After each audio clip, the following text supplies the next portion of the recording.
All right, Cam and I are back. It's episode 158, Believe in Rams.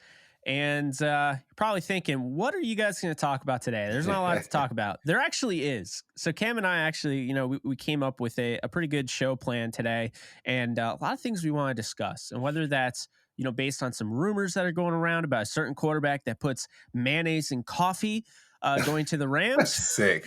or yeah, it's disgusting. That's nasty. Or, just whatever. We'll be here to discuss it. But before we do, I would like to ask you, please be sure to like, subscribe, comment, rate, review.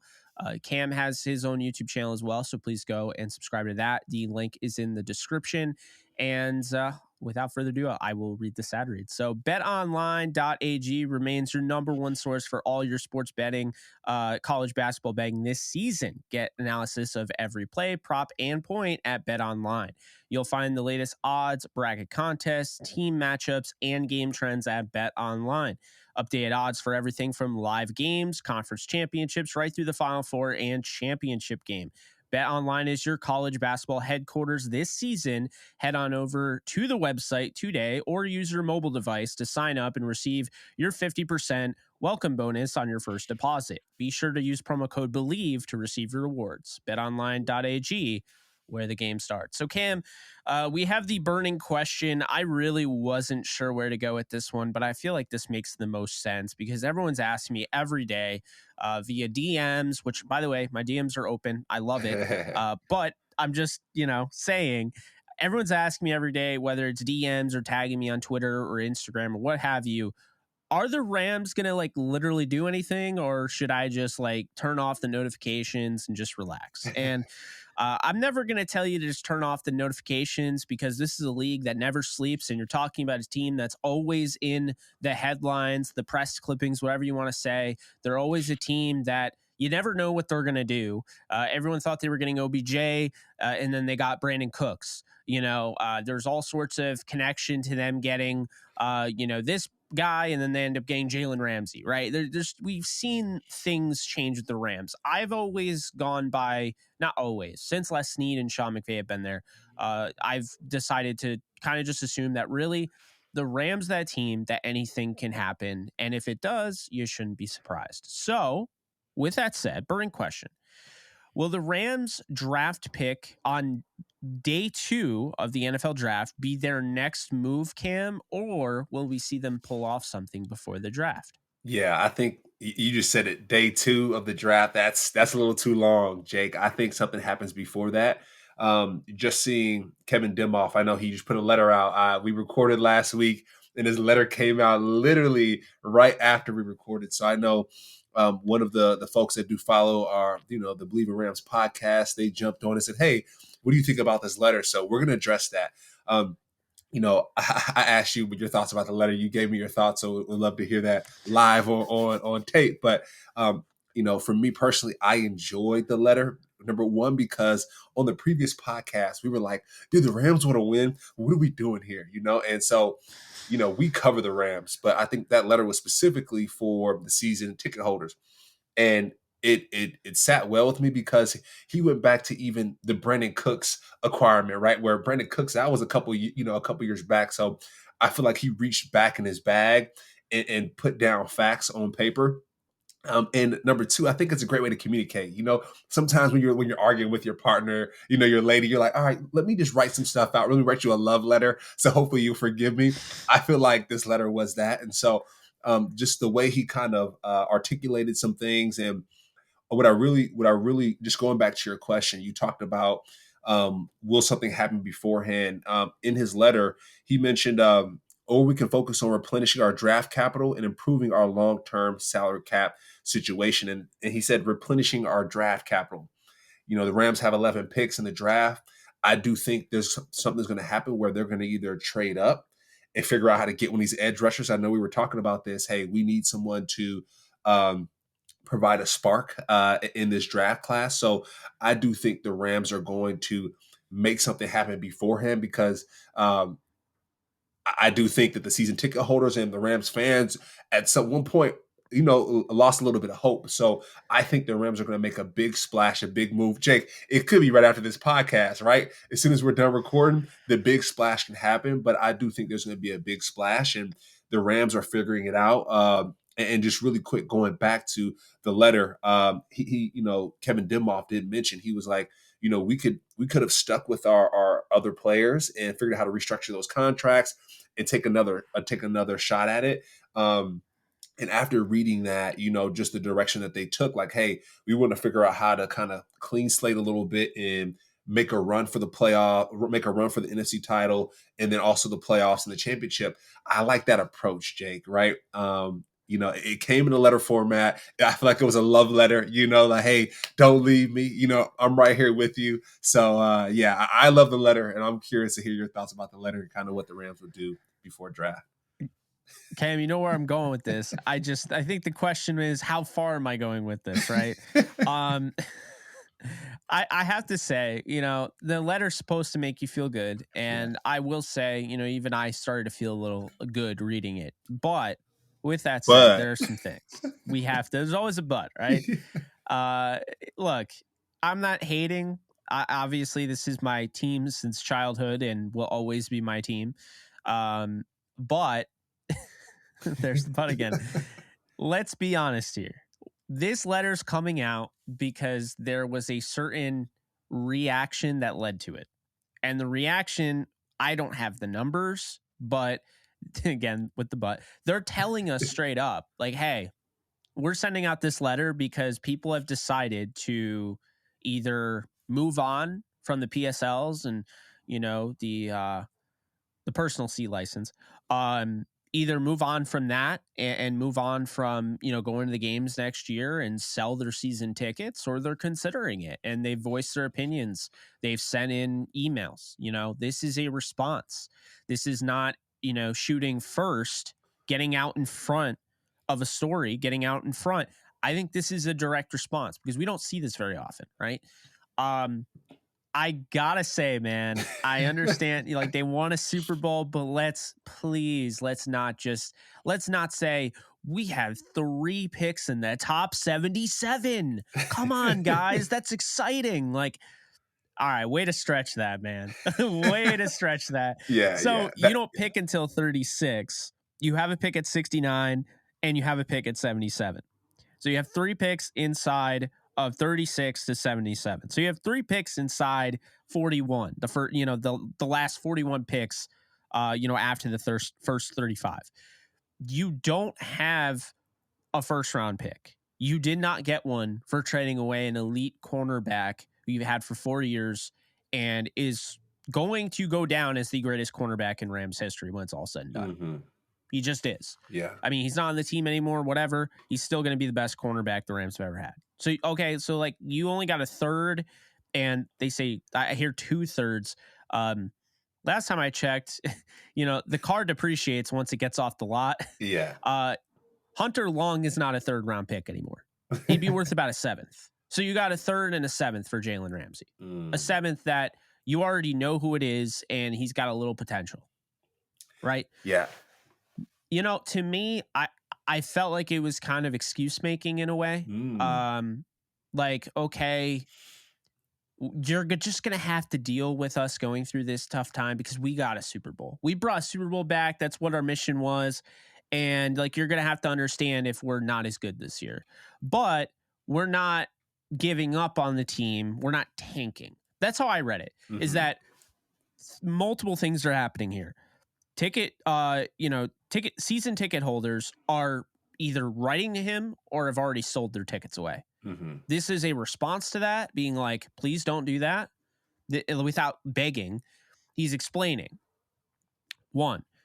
The second part is the full on like explaining and everything and talking about all the moves they made. Like, it's hard to be like, we got you a Super Bowl. Like, can you at least like give us some time to come back? Like, that's not how fans are. And when you have the LA Lakers, and I'm not saying it's right, but you have the LA Lakers, you have the LA Dodgers, the LA Kings are going to be fighting for a Stanley Cup this year. All of those teams I mentioned are going to be in the playoffs. They're playing postseason. The Chargers now, you look at in the building, people are like, I don't know, Justin Herbert, long-term thing there. They were just in the playoffs. The Rams weren't. And now they're coming back and they look like they might even be better this year, right? So it's one of those things where it's like, it may not be fair. And also, I got to mention the Clippers, even though I'm a Laker fan. The Clippers are, I think, third in the West. You got to give them Yeah. some credit. They're going to have a new stadium and everything, arena. But the point is, you have to compete, and you can't just be like, we got a ring, right? I mean, it should suffice to a degree. Like, people should be filling out SoFi, in my opinion, and that's not happening. But to me, like, this is saying we're not tanking, and the goal is to be competitive, but I don't get the vibe like this year they're going for a Super Bowl, and that's my issue with it. Mm-hmm. Is that it it comes off as a PR reaction to something that's happening, losing tickets and just the bottom line. And look, maybe that's unfair for me, but that's just how it comes off to me. I don't hold it personally against Demoff or anybody, but that's how it comes to me. As not just a fan, but somebody that is being an analyst for this team, somebody that's covered this team since 2016. That's just the vibe I get, because Yeah. I've never seen anything like this. Yeah, You know what I mean? and to be fair, you were talking through this just now, right? That California has a lot of teams that are going to the playoffs. It reminded me of Pat Bev's quote, right? I know he's playing for the Chicago Bulls now, but he was saying that whenever Yeah. he would lose a game for the Lakers, he would get trolled, like, hey, you suck, blah, blah, blah. But now with Chicago, he doesn't get that. And so it kind of reminds me of it's a tough market, LA, period, right? You got New York City, that's a tough market. Philly, that's a tough market. And so LA, we have high expectations. I'm from here, and I'm here now, and we want to win at the end of the day. So I see you on that one. I'm sure when it comes to fandom in general, it's like a wave. It's up and it's down. But I think what he wants to tell the Kevin Demoff, I'm siding with Kevin Demoff here, if you couldn't tell. But I just, from what I got from it is, hey, like, for the fans that are out there, you're gonna come and go, and that's okay. But for the true Rams fans, which I am and which you are, I Yeah. think what he's telling us is that it's like, hey, like, stick with us, ride this one out. Last year was ugly. It didn't go too well, and the offseason doesn't seem like it's going too well. And I think this also hits on the point of the burning question. What are the Rams going to do? I think with that letter going out last Friday, I think there's even more fire under the Rams to say, hey, we got to do something before draft, or we're going to lose a lot of revenue. We're going to lose a lot of season ticket holders. We're going to lose a lot of faith and hope in this Rams organization. So either whether it be in draft, we're trading up to the first round, or before the draft, we got to do something insane. Not insane, but we got to do something awesome, because time is ticking, and things have been a little bit quiet these past 2 weeks.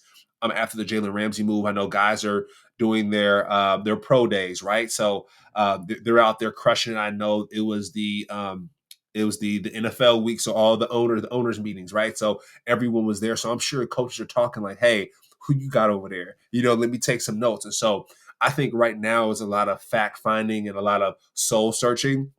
And Kevin Demoff's letter, before the owners meeting, I think it was right on point, Jake, because I think he sent that letter out Friday.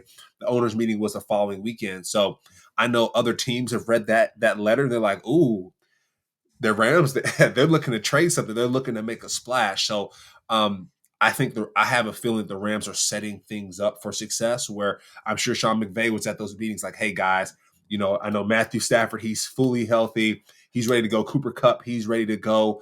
We need more pieces. We need more people to help us go and win this NFC championship. So that's the first step, and I think they're preparing for that. So, Jake, I think there's something on the other side of this, Jake. I think we as Rams hopeful have hit the low moment. Like, oh, do the Rams want to win? And I think we're on the uptick, and I think Kevin Demoff and the Rams organization felt that.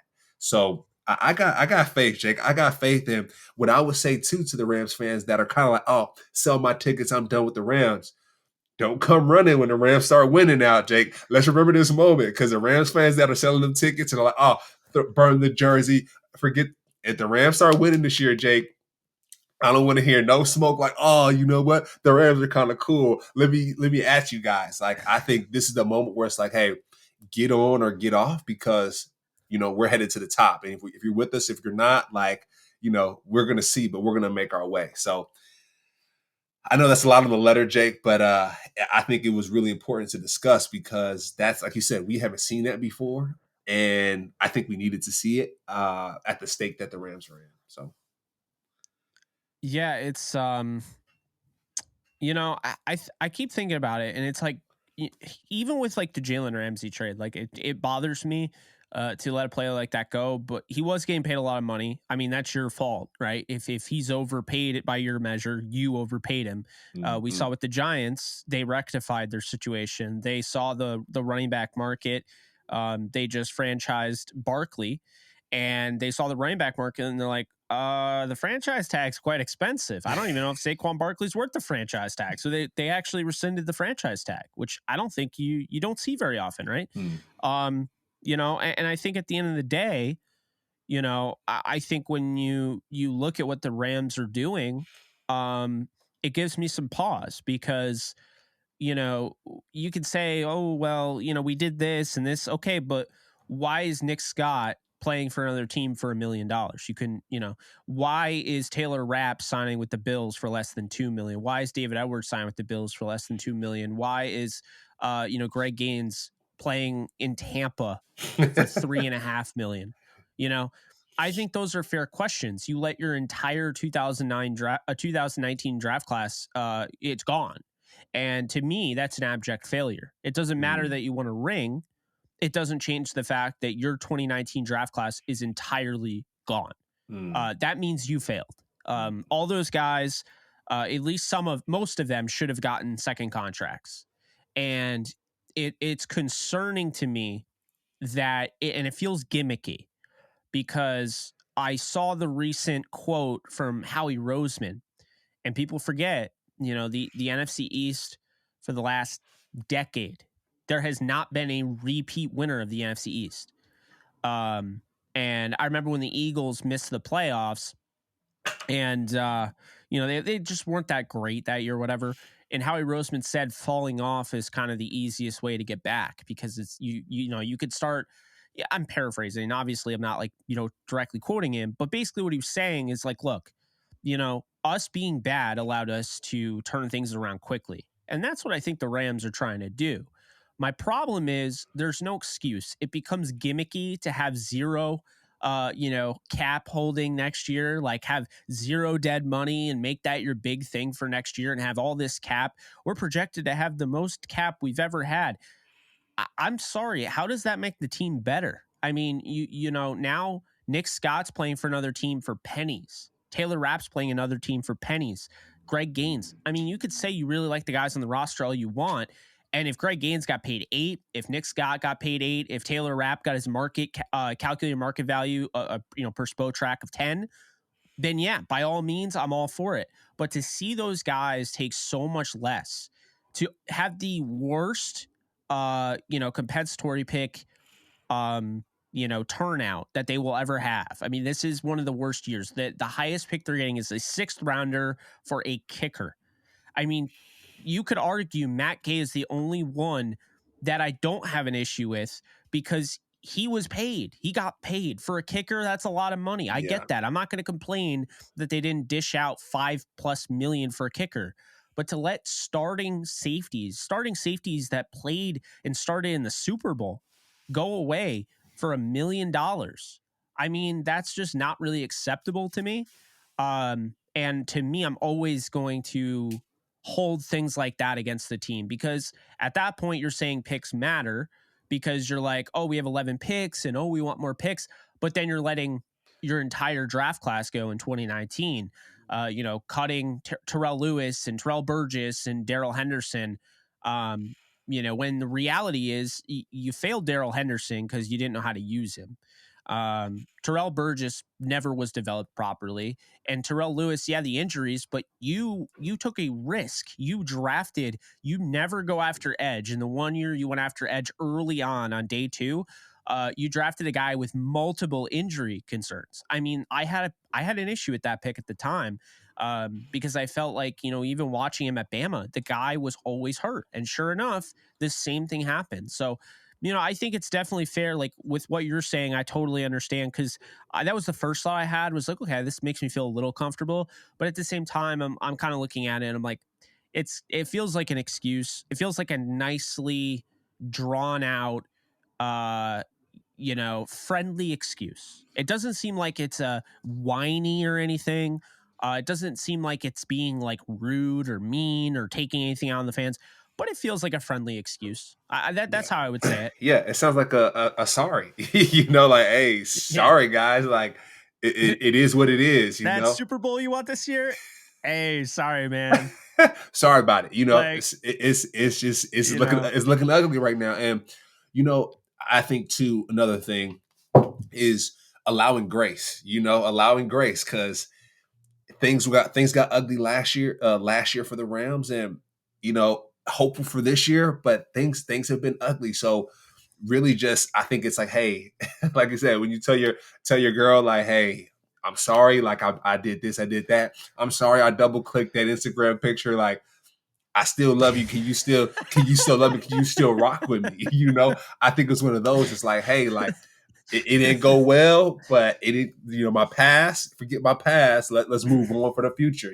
So I think it's one of those things where, Kevin Demoff, the Rams, are really trying to figure out how to keep the ship going, how to keep the ship moving, because, at some point we do feel like it's sinking. So if you have to apologize and it might feel like an excuse, hey, sometimes you got to do what you got to do to keep things rolling. So it's it's safe to say that the Rams haven't done a great job during the draft. They haven't drafted really well.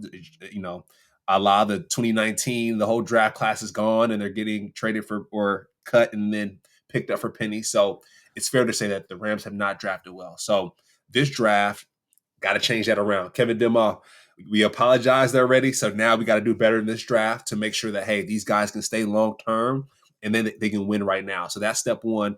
And then step two, free agency now. You have Allen Robinson that's still on the team as well. So what does the free agency play look like? Can we get somebody in the facility, in the building, that can lead the defense next to Aaron Donald, because Jalen Ramsey's gone? We need somebody that can lead the defense. And then, Matthew Stafford's healthy. So on the offensive side, right? I think in the letter he mentioned Van Jefferson. So our guy, Big Play Van, he might still be in the mix. But let's make sure that we can have somebody to protect Matthew Stafford. Matthew is Yeah. healthy. Sean McVay mentioned it. Let's get somebody that can protect Matthew Stafford and someone who can help lead that defense. And then I think we can get the ball rolling. But the takeaway is do well in the draft this year. You already apologized to us, right? So do well in the draft this year, so we don't have to apologize again. We don't have to repeat the apologies. And then also, too, in free agency, make sure you make a move with Allen Robinson. And if not, make sure that Matthew Stafford's protected, period. So that's my thought there. I know, Jake, we spent a lot of time on that letter, but, I think it's important that we do and that we address that, because, the folks that follow us wanted us to touch on it. So, Yeah. It It's no more funny. A apologies week's a though. long time. I forgot about the letter. Yeah, So I actually, I forgot to put it on the plan, and you brought it up. So good on you. yeah, What I will say is this: the final thing that we'll move on to what I was going to bring up, but I have heard that Sean McVay is looking at this like it's 2017 all over again. Um, and at some point, maybe well, no, we'll wait till after the draft. I think we should try and compare on paper how the 2023 Rams look to the 2017 Rams, mm, because the 2017 Rams did not pick in the first round. They had a pick in the second. They traded down. They got 2/3. They have 2/3 already. They did have. I don't think they had a fourth either. Believe it or not, they traded 2/5 to go up and get Ibukam in the fourth. So it is mm. kind of similar. And they didn't have a first rounder because they went out and they got Jared Goff. They traded up to get him, and they don't have a first rounder this year because currently Matthew Stafford. So, I mean, I'm not saying that I'd be all for it, but I mean they are kind of like a Taylor Lewan signing and an OBJ signing away from having it be like somewhat like Andrew Whitworth and Robert Woods. Yeah, yeah. So that is kind of interesting when you think about it. But we'll have to address it maybe next week or something, but well, no, after the draft we'll Yeah, compare the, you know, but that's something to keep in mind, because like Jordan has brought that up, that like Sean McVay's looking at this as the 2017 season. And here's my thing. When I say that, like, I feel like it is a PR play or whatever, I'm saying that's not from Sean McVay. I got to make that very clear. I don't think the coaches are going into this year thinking we can't win a Super Bowl. Like, yeah, I think Sean McVay, every time he takes, the sideline, and his team takes the field, feels like he can win any game. definitely. And I feel like Sean McVay goes in every year thinking Super Bowl. I don't believe in the fact that, like, when I say I don't think that they're trying to win a Super Bowl, it's not that I think the coaching thinks that. I think it comes from the higher up. I It's don't the think, it's like, a business. It was a you business know, play, more of a business play. Like, hey, yeah. we want butts and seats. Let's make sure that we maintain the butts and the seats. We have Les Snead and Sean McVay to lead this thing. Yeah, it was more of that play. Yeah, and if you talk to like Sean McVay and be like, "Hey, man, we're gonna have to take a step back with our spending," Sean's gonna be like, "All right, challenge accepted." Yeah, Like, I'll, let's he go. believes in the coaching staff he brought in to develop these guys. If they have a 2017 draft this year, or if they have an even better class, then we could be looking at them in the Super Bowl as early as 2024. Yeah, and that's the key, Jake. I I think think the coaches. 2025 is Mhm. but Yeah, I was saying the yeah, to coaches. your I point. think the coaches. That's the key. I think people are kind of glazing over that a little bit. The players, the coaches, man. I think he brought in some great coaches, and I think he needed that. He really needed that in comparison to last year, and I think that's going to make a difference. If you got some great coaches that can coach up any type of player, then you can find success. You think about the Patriots when they actually played the Rams, in the Super Bowl.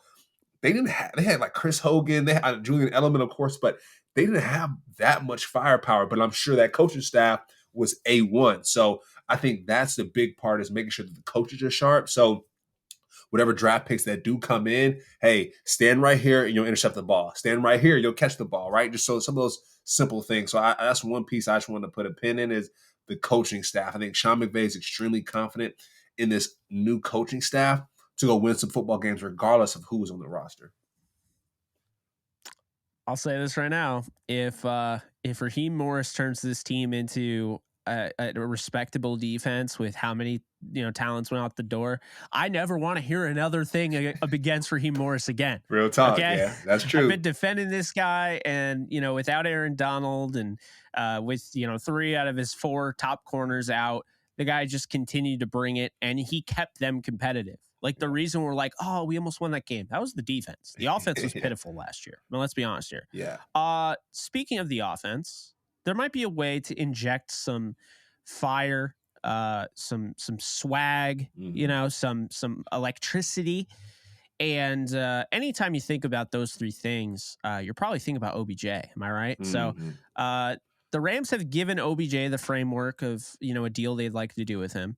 They're now waiting on him to decide. That's basically what Les Snead said. Look, we want Odell back, and they've already talked numbers and everything, and they've told him what they could see a deal with the Rams looking like.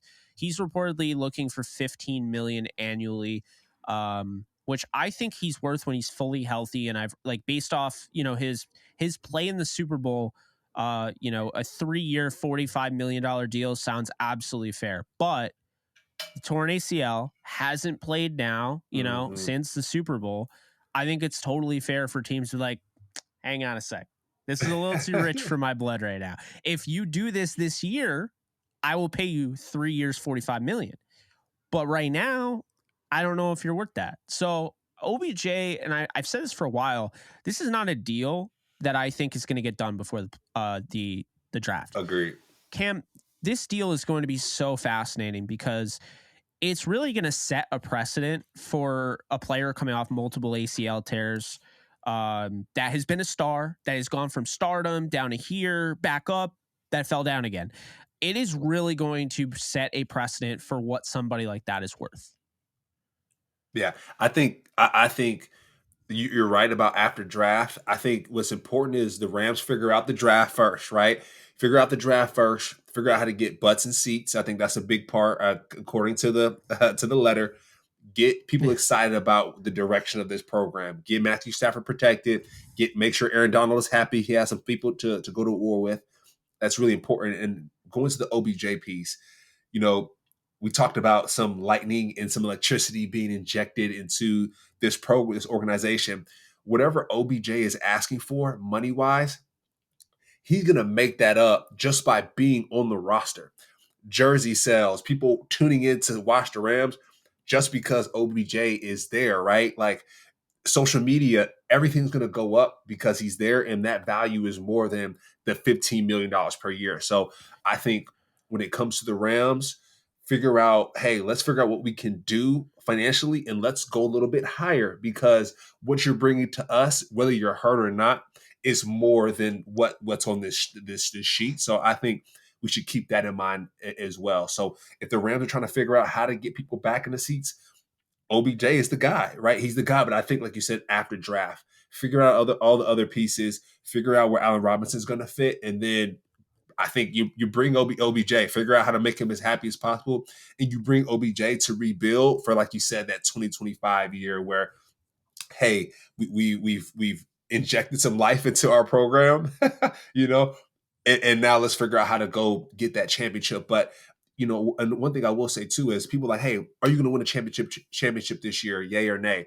The first step is winning the division and then getting to the playoffs. Because if you don't get to the playoffs, if you don't go to the dance, if you're not invited to the dance, then you can't win anything. You can't win prom king or prom queen because you're not even at the dance. So the goal is really to get to the dance. So if they can get to the dance this year with OBJ and their team, that's great. And then I think the following year, let's figure out how we can win the whole thing. So it'll be interesting, but I think OBJ will be the answer post-draft.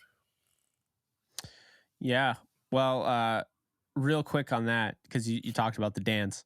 I don't know if you saw the Miami basketball coach wants to make the big dance, the NCAA tournament, have 96 teams. Think about that. If they did that in the NFL, like how many wild cards is that? That's insane. That's insane. I mean, that's ridiculous. Let's be honest, though. He's riding high on the Final Four right now, potentially a national title. He's like, bring it all on. Like, put them all in the dance. I don't care. I'll beat them all. But I love their approach, right? Like there's like, don't pick us. I think they had that whole don't pick us video. And I think the Rams should take on that same mentality. Like, hey, right now, you're not going to pick us right now. But hey, we're stacking up with OBJ. We get some offensive linemen to protect Matthew Stafford. We got this coming. I think this year the Rams have to take that mentality. If not, we're not going to make it to the dance. So. And keeping on that Larinaga comparison there, I could go even further. Yeah. Larinaga coached that George Mason team that went to the Final Four. Sean McVay took a team that, yes, the Rams have been prominent, but they went through that awful stretch. And as soon as he walked in the building, playoffs. Hosted a playoff game at the Coliseum in 2017. There you go. Against a team that was just in the Super Bowl in the Atlanta Falcons. There you go. I was actually at that game. There you go. Yeah.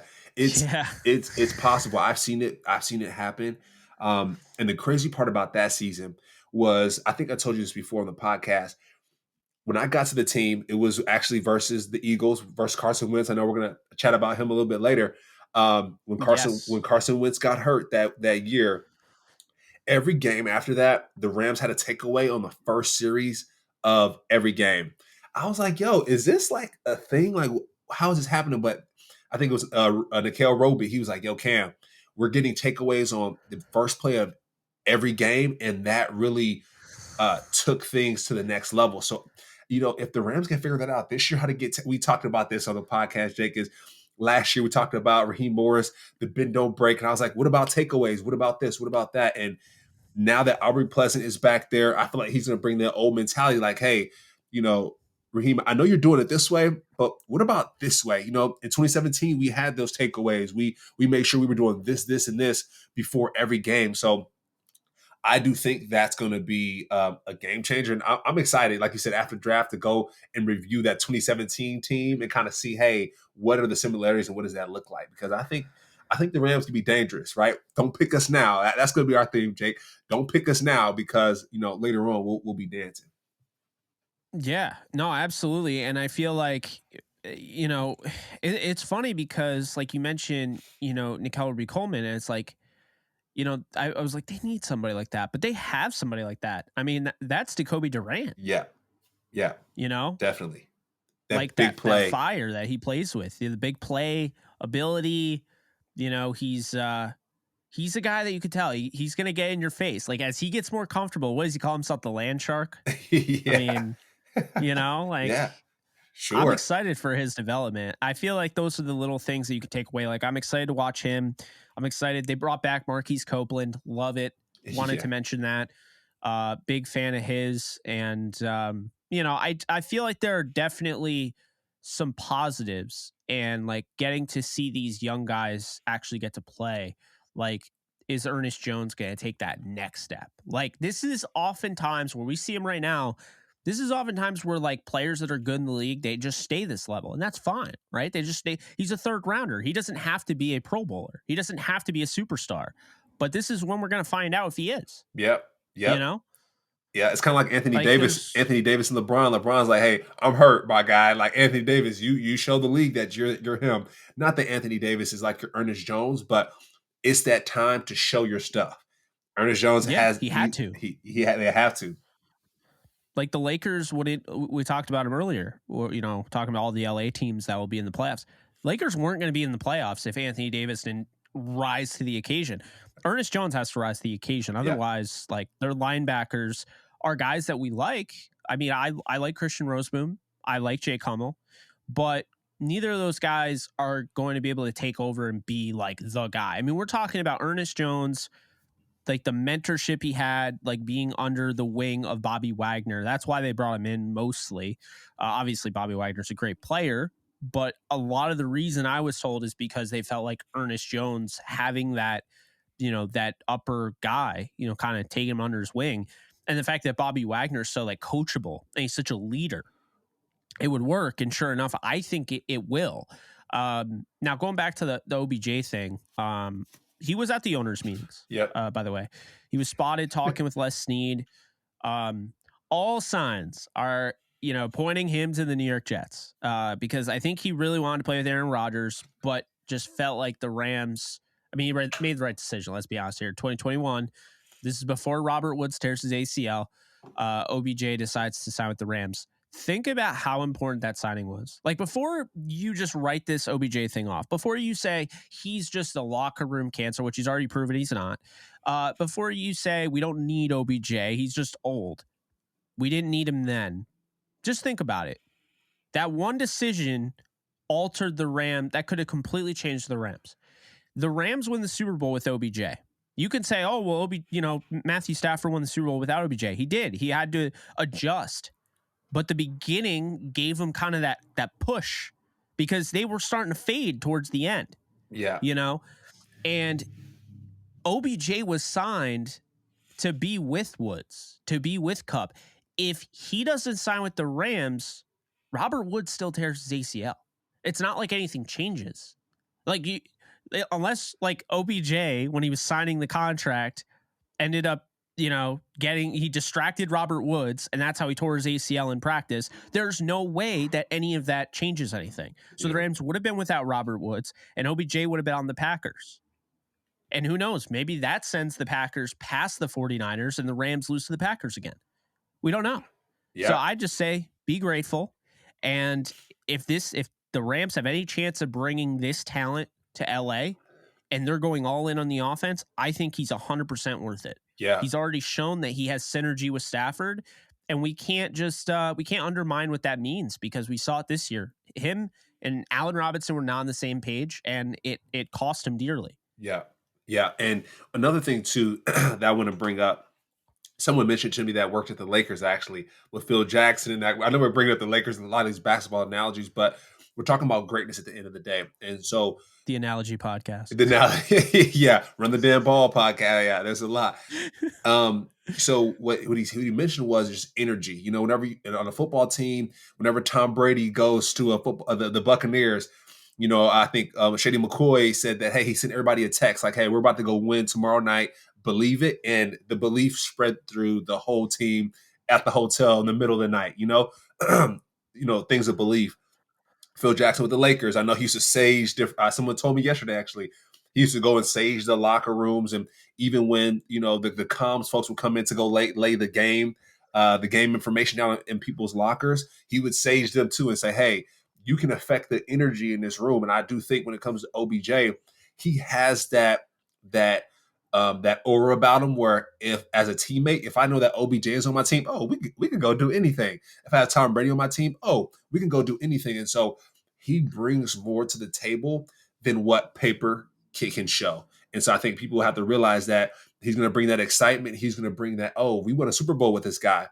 We're going to do it again with this guy. I think that's what he brings to the table. So, hey, get ready. I think even talking about him a little bit more gets me excited. And the fact that he was the only player, I won't say the only player at the owners meeting, but the fact that he was at the owners meeting, it goes to show that he's about his business. He wants to win.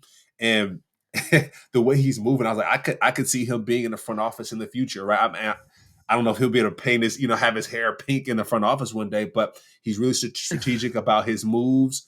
And I just love the way he's doing business, and he wants to be on a winning team. And if he's considering the Rams in the future, that means he might have some optimism about where the Rams are going.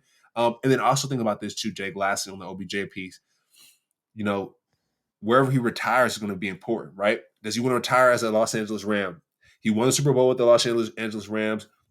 During NFL kickoff week, he was on the field with the Rams presenting the trophy, right? Like, where does he want to retire? What does his legacy look like?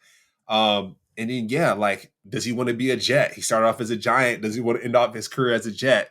Who knows? But does he want to end off as a Ram? He won a Super Bowl here. He got hurt. He ended up coming back to the Rams. They made a run to the playoffs, Super Bowl.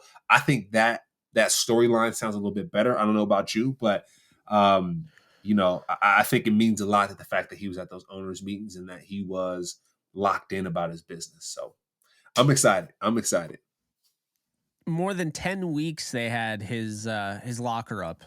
I mean, I don't, and he still hasn't played for any other team.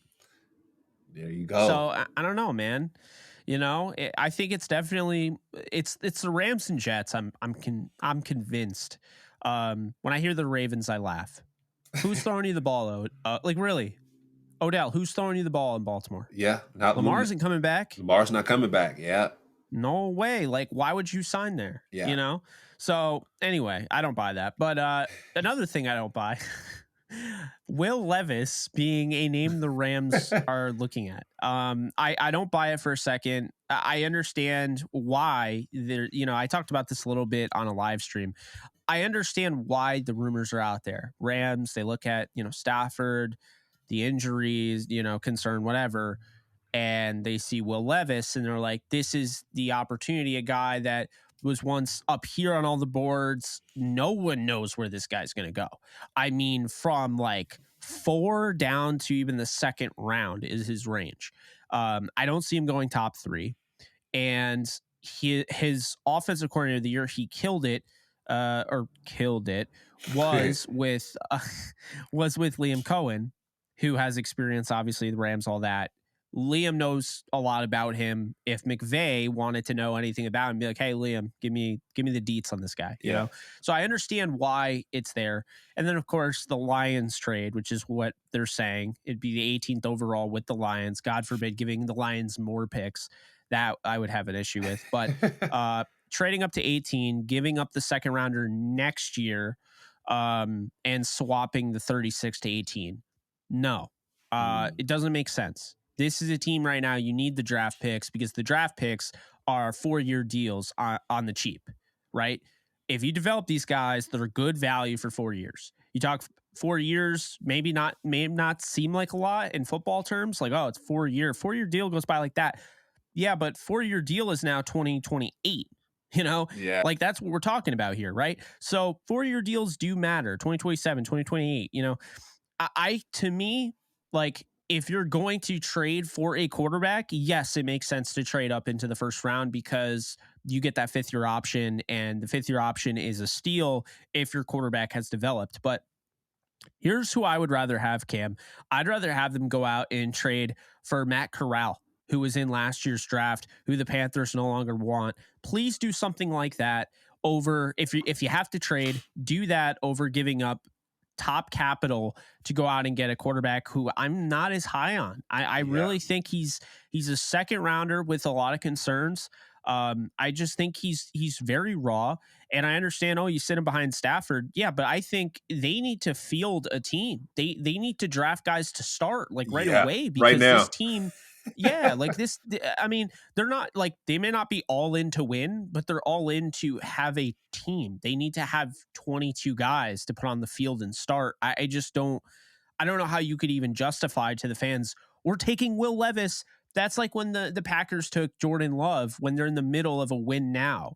And Aaron Rodgers is just like, hey, I like Jordan. Like I'll help Jordan out or whatever. But am I upset that we didn't go and try to make our football team better today? Yes, I Yeah. am. Yeah. Like, and he had every right to be. And Yeah. I think ultimately that pick is what led to the demise. Who's to Mm, say that doesn't piss off Stafford? Think mm, about it. yeah. Matthew Yeah. Stafford, he puts his body on the line. He's playing on a bad team, with no offensive line help. Now he's coming back. He said he's not going to retire. And, when you look, he's like, all right, you traded Ramsey away and you released Floyd and you got rid of Wagner. And like, okay, but I'm one of the guys that you chose to build around. So, okay, I owe it to you to give my all. But then they're not going out and giving him a weapon, or they're not going out and getting a pass rusher, or they're not going out to help the team in 2023. Yeah. I wouldn't be surprised. I mean, Stafford is somebody I don't come off as like a hothead. I don't come off as somebody that, would make a huge deal about it, but I think it would upset him a little bit. And I think he'd have every right to be upset if they went out and they got a quarterback. They spent an asset, they traded an asset away to get a quarterback in the first round. If you're going into the first round, it better be early first, so you're not giving up too much, because 36 to 31, since there's not 32 picks in the first this year because the Dolphins lost their pick. 36 to 31, Cam, I won't complain. The fifth year option, if you think it's that worth it to go out and get that guy, whether that's like Will McDonald or whoever, and you really want him, okay. Okay, I'm not going to complain if they feel that's the only way to get their number one guy. But if you're trading up into 18 to get a quarterback, I'm going to be upset. Yeah. And I think you hit the nail on the head, right? Why would you get someone a backup quarterback for Matthew Stafford when you're trying to win now? That's number one. And then number two, we need to figure out how to get someone from the draft that can get Matthew Stafford the ball back, right? Aaron Donald can get Matthew the ball back. We need Jalen Ramsey was able to get Matthew the ball back. Bobby Wagner, same thing. Leonard Floyd, same thing. I mean, Kobe Durant, he can give him the ball back, right? Aaron Donald, he can give him the ball back, but who else can get Matthew Stafford the ball back? That's the big thing. And I think, yeah, we want to give more to the Rams rather than, I want to say, have them sit on the sideline and have them sit on ice for next year and the year after that. We just saw from the letter right now, like, hey, we want to go win the NFC. We can't win the NFC if you have our first round or second round draft picks sitting on the bench, dude. Like, we need somebody that could play right now that can give Matthew Stafford the ball back in multiple situations. Period. At full stop. You got Cam Akers that can run the ball. You got folks that Matthew Stafford can throw the ball to. Now let's give him the ball back as many times as possible, and let's make sure that if Matthew Stafford does get hurt, who else can deliver the football? There's a lot of free agents, a lot of quarterbacks in free agency. Now I'm sure we probably want to jump to this next. There's a lot of quarterbacks in free agency that can deliver the football and score touchdowns. So why jump and try to figure out a franchise quarterback? I know we talked about this in the past couple podcasts. Finding that franchise quarterback, finding the franchise quarterback, it's not the time right now. You just mentioned it with the Packers, with Aaron Rodgers and Jordan Love. It is not the time right now. From that letter we saw, we need to go win some games. So let's figure out how to do that. Having someone sit on the sideline, sitting on ice, waiting for his time to come. The time is now, Jake. We need to win right now. So I'm not against drafting a quarterback. I want to make that very clear. Yeah. I'm against trading up, giving up assets, drafting a quarterback in the first round who isn't ready to be your number two. Like, Yeah. he's not even ready to be a backup. He struggles against the pressure. You see, I have him projected as a second round pick just because of the talent and the overall raw talent he has, right? Like, he has a chance to be really good because he's got tools where NFL coaching could change it. But here's some things that stand out to me on tape. This guy is absolutely horrified when the pocket breaks down. Yes, he's mobile. He'll take off and run. Well, what good's that going to do you if a helmet goes into his knee? You know, Yeah. so now he takes off and runs a lot. People compare him to Josh Allen. He's not Josh Allen. Okay. Mhm. If he was Josh Allen, you know, because I didn't like Josh Allen as a prospect coming out, but Josh Allen is way more ahead of the curve, I think, than Will Levis. Mhm. Levis struggles making decisions.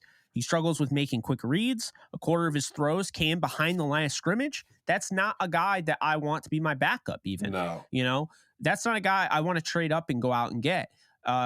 You know, I really have my issues with going out and getting Will Levis. Mhm. Now, you brought up free agency, and there's not a ton of guys. There's not, because a lot of those guys, like we were looking at Mike White, gone, right? Mike White was one of the first signings that was like, oh, cool, you know, the Rams can get him for $3 million. Nope, he goes to the Dolphins for eight, Cam. Like, Brutal. what? So he's gone. Dalton's gone. You know, so you have those guys that left. Heineke's gone, all that. I brought up on Twitter the Rams should go after Carson Wentz. And I think he'd be a great backup for Stafford. Everyone talks about how injury prone he is. How many games is he going to start, though? Like, he's injury prone if he's starting the whole season. Mhm. But if I'm asking him to back up Stafford, I'm hoping I don't need him. But realistically speaking, maybe on average, he has to play 2 games this year. Right? Mhm. So if that's the case, then yes, Carson Wentz. Now, is he going to take a cheap deal? I don't know. But I'm saying for a cheap deal, Carson Wentz has the athleticism to escape the pocket. You know, he's got the mobility, you know, pocket mobility to make plays happen, you know, off script. And we saw kind of what what Baker was going through is kind of what Wentz is going through. Yeah. Like, no one wanted Baker Mayfield. Only the Rams claimed him. And I think Sean McVay, you know, last year, and we've mentioned it on the podcast, like, Sean McVay had fun again, like, coaching Baker. How awesome would it be for him to take Wentz and, you know, do the same thing with him? That'd And be he's great. 30 years old, you know? Yeah. So maybe he's a Ryan Tannehill who it took a little bit longer. You know, I mean, let's not forget Carson Wentz was the MVP in 2017. It was, you know, he got injured in that game against the Rams. It was never the same. But, you know, even still, I see some things that you could work with. He's got a live arm. You know, the athleticism is there. He makes some questionable decisions, but, you know, I honestly, like, who has he been with? He's been with the Colts, who really their only not even great success. They lost a playoff game close to the Bills. When they had Phillip Rivers, you know, Matt Ryan was a complete failure. Matt Ryan was way worse than Carson Wentz. You know, and here's the thing, like, Wentz lost his job. Washington doesn't even know what they're doing. I mean, they don't know what they're doing. They're about to They sell. don't They're about want to sell the Lamar team. Jackson. They're about to sell the team, so they got a lot going on. Yeah, I mean, you know, Taylor Heineke starts, and then now it's Carson Wentz. Now it's you know, the kid they got from UNC, Howell. You know, and now they're like, yeah, we don't want Lamar Jackson, we want Howell. I'm like, all right, well, you know what? Maybe Howell is good, right? Howell looks solid in limited opportunities, but not wanting Lamar Jackson makes me question you as a franchise and why you're. I mean, then again, letting Kyle Shanahan, Mike McDaniel, Sean McVay, Ejiro Evero, Aubrey Pleasant, all those guys leave makes me question you as a franchise anyway. They have a lot of questions, Jake. They got a lot of questions over there. There's a lot of questions. Exactly. Yeah. So if you're holding Carson Wentz, you know, and being cut by Washington as an argument against him, I wouldn't. Yeah. Now I want to bring up something, because you hear the term locker room cancer way too much, I think. Jonathan, I totally forgot his name. Jonathan Allen, great defensive end in this league. And, you know, he became a captain. And Jonathan Allen on Washington flat out came out and said he's not a cancer. And the NFL is like middle school with this drama. I don't know who started it. Like that, you know, that's what he said. Yeah. Then, all right, Malcolm Jenkins, who, you know, was one of the league ambassadors, right? Like, really well respected around the league. And Chris Long, another guy really well respected around the league. Yeah. Chris Long's podcast, he has Malcolm Jenkins on. Yeah. Right. Malcolm Jenkins and him both say not a locker room cancer. He's a good guy. Maybe things were a little rough, but he's not a locker room cancer. He's a good guy. Yeah. He's not as rah-rah as you would like. we heard the same thing about Marcus Mariota and how, oh, well, because he's not a vocal leader, he's not a leader. I hate that. Yeah. Wentz, the thing people don't talk about is when Wentz invited the whole wide receiver room from the Eagles, years back. He invited them to his camp, and they all hung out and they vibed and everything. That doesn't get talked about. But what gets talked about is that Wentz may have a certain view on things, whether that's the masks or COVID or political view or whatever. And Cam, I gotta say, I feel like that's held against him, and I don't think that's fair. Yeah, it's a lot. I mean, to be honest, Jake, a lot of people who are mentioning this, they probably haven't been in the locker room themselves, so that's super tough. That's number one, right? So Yeah, unless someone has actually been in the locker room, then it's just a thought. It's not reality. And so yeah, when you have when you have people that are actually vouching for you to say, hey, like, this person is this, like, I've seen it, I've done it, defensive guys saying it. It's not even offensive guys, Jake. These are defensive guys that are saying this about an offensive guy. So that's something else. If you saw one of the wide receivers from the Eagles being like, oh, this is my guy, you'd be like, okay, dude, but you have defensive players doing it, that's a little bit different. So, I want to take their word for it. I play with Chris Long. He's the man.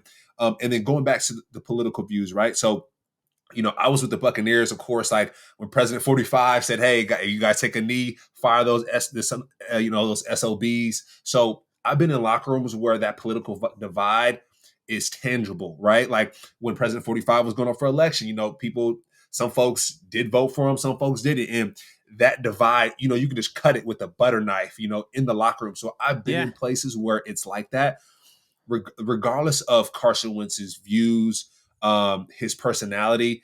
He's been verified that he's not a locker room cancer. So the folks that say he is, they probably haven't been in the locker room. So let's just go ahead and disregard that now.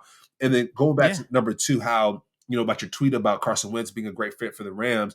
I think it'll be a full circle moment for the Rams organization, Sean McVay in general, right? Where they had two options for the first pick of the draft back in the day, and it was Jared Goff or Carson Wentz. So I remember this to this day. We were in LA Live, downtown LA, when the pick was being made. Jumbotron, you got the cheerleaders, you got the fans out here, and folks went with Jared Goff.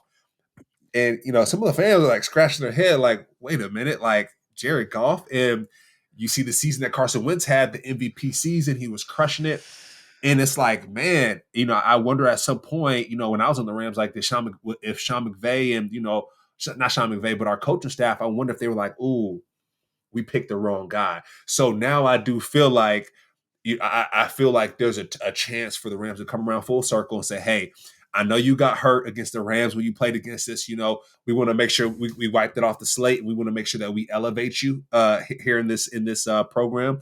And then it might be a chance for Sean McVay to be like, hey, we went with the wrong guy the first time. You're the right guy. Let's go ahead and figure out how we can make this happen. Behind Matthew Stafford, of course, but I think it can be a great full circle moment for Sean McVay or for the Rams organization in general, and a full closure moment for us. So I like the idea. I know he can be injury prone sometimes, but so is Matthew Stafford. Any quarterback in the NFL at this point is injury prone when they're running for their lives. So I like yeah. and going back to your, talking about injury prone, going back to your Will piece with Will Levis. If he doesn't do well running from pressure, he's going to be in trouble because if anybody watched the Rams season last year, the Rams quarterbacks are running for their lives. So if the Rams need to get somebody to protect the quarterback, that just goes back to that point. We need somebody to protect this quarterback. And Will Levis, if he's not used to running from pressure, if he can't sit back there and throw that ball, he's going to be in some trouble. He's going to be in some trouble. But yeah, I love the tweet. Just going back to your original point, I love the tweet, about bringing him in here. Did you see I put the old the photoshopped one with him in the uniform? It was the St. Louis colors. Okay, yeah. I saw a little bit of that tweet, but I got to go check that out. But yeah, I like the idea of Carson Wentz coming through. When I was sitting there watching the pick between, him and Jared Goff, I wanted Wentz myself. So if he can come back, that could be awesome. Yeah, and just to kind of to back you here, and to defend you, because there's a lot of Jared Goff fans still in this fan base. You're not saying you dislike Jared Goff.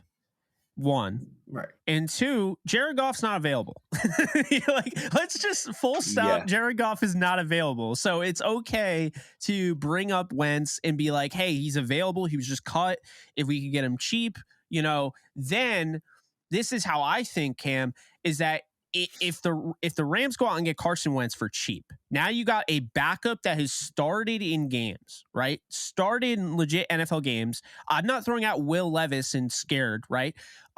Bryce Perkins isn't on the roster, so we have to stop assuming he's back. John Wolford is not on the roster. We have to stop assuming that. But when you get a guy like Carson Wentz, what that does is it allows you now to get whoever you want in the draft, because now they're QB3. Yeah. And you don't have to worry. There's no pressure on them, because the worst thing you could do for a guy like Will Levis or Jaron Hall or Hendon Hooker, Jake Haener, I don't care, whoever, is put them at QB2. And then if Stafford goes down, they're not ready, and you have shell-shocked them for the rest of their career. Yeah. And that is real. That can happen. Yeah. And then now people are tweeting about the quarterback that we drafted that's not working out. And it's like, oh, dang, here we go. Hey, exactly. I mean, we saw it in 2016. Jared Goff wasn't ready, right? Yeah. Jared Goff was not ready. So they knew that. And they're like, that's why we have Case Keenum. We believe in Case. Case is our guy. And you might have had fans like me that were like, this is BS. I want to see Jared Goff. We don't have a first, a second, a third on the field because we traded up to get Goff. I wanted Wentz personally because I felt like he could start. And hear me out, Cam. I thought 2016 team, that roster was better than the record showed for it. I'll say it all day. Yeah. I'll say it all day. Okay. It's not a knock on Sean McVay in 2017 that he got gifted with a good roster.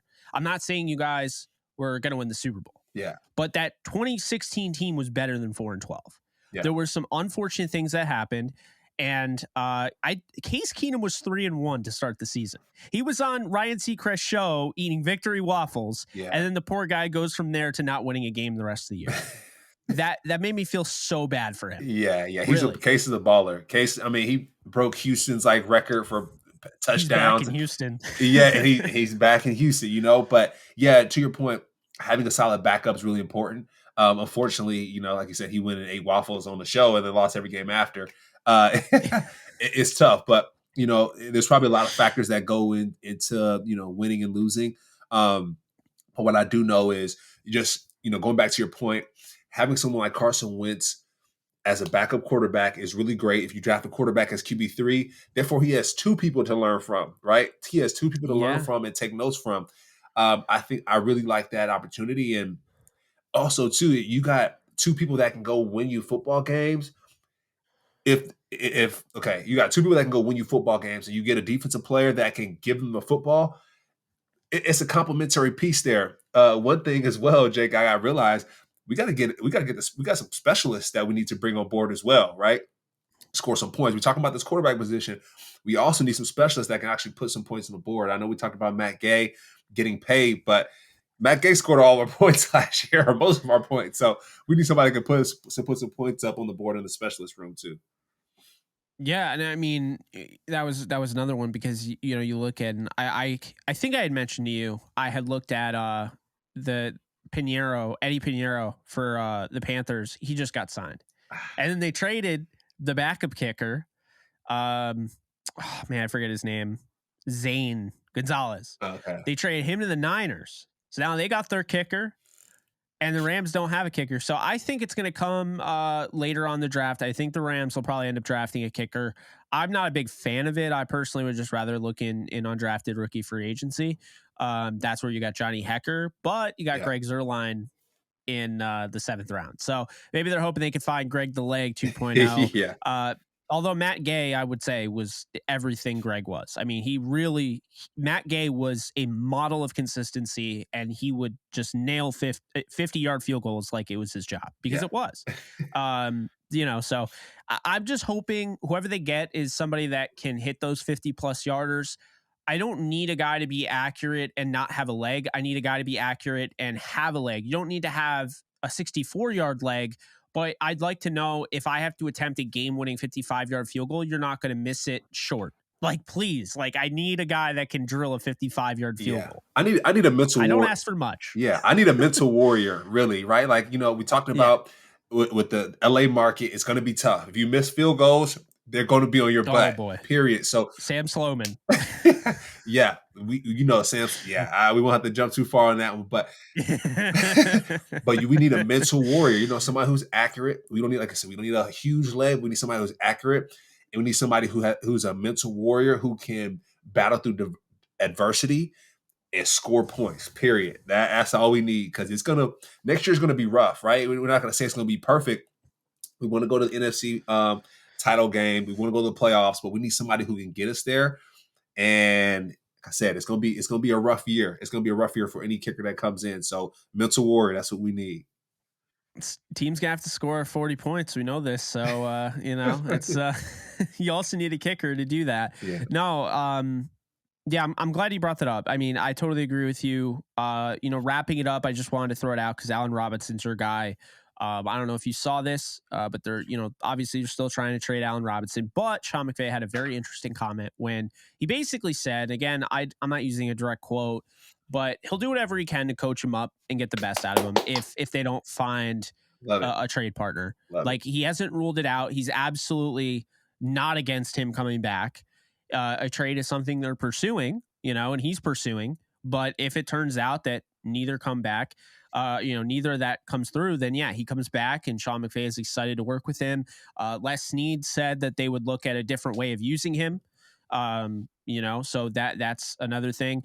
And to be fair to them, that's not just like hogwash. They did the same exact thing to Cam Akers. He was out the door and then he came back and he was like the best running back in the league the last 5 games of the year. Yeah. I mean, think about it. I mean, yeah, and like think about if OBJ comes on board, like you got big play Van, OBJ, Cooper Kupp, like that's a dangerous group, Jake. If you have a quarterback that's healthy that can throw to him, you got your Carson Wentz, right? That Matthew Stafford. We're cooking with grease, Jay. We're cooking with grease. So the biggest thing is at this point, I feel like the Rams are setting things up on the offensive side to score points. I think we talked about that. Sean McVay said Matthew Stafford's healthy. He's ready to go. He's been reflecting from the game. It's been taken away from him. Now he's back, so he's ready to roll. And so now it's like, okay, we got a run game. We got a pass game. Somebody protect Matthew Stafford to see this all the way through. Need a kicker. Need a kicker. I know we've been skipping over that. Need a kicker. And then also need somebody to give him the ball back. So, if I'm looking at the draft, I definitely want to, in free agency, I would love to see some defensive ballers come through. I would love to see that happen because, let's say Matthew Stafford does get hurt next year and we're in kind of the similar situation we were last year. We're going to need some guys to stop the ball. We're going to need some guys to stop the ball, stop the bleeding, and score points. And so the Kobe Durant, he's the guy right now. Aaron Donald's the guy. Other than that, we need some guys that can really, be some game changers and some guys that can really, turn the tide of a game. So I'm sure, Jake, once we stop podcasting here, I'm sure we're gonna get some breaking news pretty soon, but we'll save that for the we'll save that for the next podcast. But I'm excited, man. I'm excited. I think I'm getting more excited as more we do these podcasts and we're talking about the future of the Rams. I'm like, oh, we might be cooking, we might be cooking. So yeah. So I think if the Rams can do it right, we can be all right this upcoming year, and we won't be sad after every game. Yeah, and look, I'll say this. I mean, I may have an issue with the way that they handled this offseason, but I mean, we talk off air all the time, and I mean, I've told you, I think this team still wins like 9 games. And that could go up, I'm not of the belief to bet against Sean McVay. I can have an issue with what they're doing. I can have an issue with getting rid of all pro talent and, getting pennies and a dime in return. But I can also still understand what they're doing, disagree with it. And while disagreeing with it, also realize Sean McVay is him. And like, let's be honest here. Sean McVay could absolutely have a 2017 season. Don't just look at the bad. I mean, Sean McVay's worst season before this year, which was a colossal mess with all of the injuries and everything, and they were still in every single game except for one because of the defense going in the fourth quarter. But his worst year before that was 9-7. They make the playoffs in a 7-team format. That was the last year of the 6-team. Everyone forgets about that. So technically speaking, based on everything that's going on right now, Sean McVay never would have missed the playoffs before this year. Yeah. So I don't know, man. He took a team that went 4-12. He added a little to them, and you guys, and you know, 11-5. Yeah. I mean, you know, you could say it Sean's was a that guy. different team and they had a great draft class, but is that not what we're describing right now? Yeah. I mean, they could have a great draft class, make a signing for OBJ, added John Johnson or somebody like that, Troy Hill, you know, maybe Dalton Reisner's out there if they want to get a guard, Isaiah Wynn. That would be, you want to talk about full circle, and I know we're making this pod go a while, but full circle would be the Rams trading Brandon Cooks, or trading for Brandon Cooks, trading the 23rd pick away for Brandon Cooks, so the Patriots can get Isaiah Wynn, only to end up signing Isaiah Wynn after that contract. Yeah. That would be full circle with the Wentz thing. This would just be the full circle podcast. Full circle podcast. That's funny. Man, we got a lot of different names. So look, we got so much that we could talk about next week. I didn't realize it, but we have so much left on the sheet. So we're going to push it off to next week. Yeah. I think we'll have even more next week. So I think we've already confirmed we're not going to run out of content, you know? Right. I mean, we're not. We didn't even get to prospects that we could see so excited for that, and excited to go, you know, compare 2023 and 2017. Yeah. That should be a lot of fun.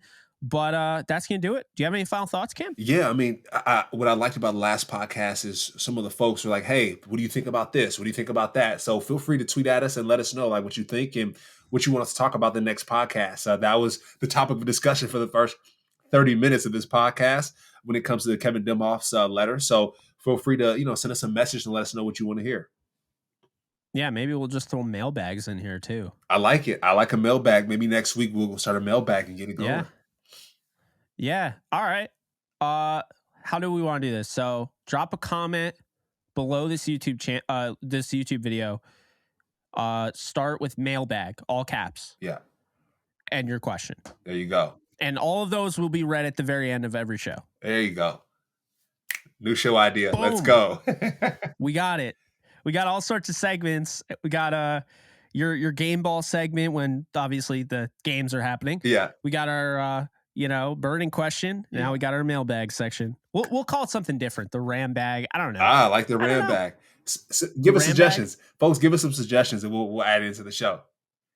Yeah. So for the time being, all caps mailbag, your question, and then below it, give us a suggestion on what we should call our mailbag section, because everyone has a mailbag section, but we want to be different. Yeah. We want to have our own thing. I want to be original. Like Run the Ball podcast and the Analogy podcast and Full Circle podcast. Full Circle podcast. I mean, so many, but we need your help. Yeah. So do that. Yeah. But until next time, I'm Jake Ellenbogen. He is Cameron Lynch. You can go follow him at Cameron Lynch 50. You can follow me at JK Bogan on Twitter and pretty much everything else. We'll be back next week. We'll be back every week. Yeah. You'll never stop seeing us, because then when the game times start, we'll be podcasting twice a week. Double up. So get used to it. Thanks again to Bet Online. We appreciate you guys. Be sure to like, subscribe, comment, rate, and review. And we're out. Later, folks.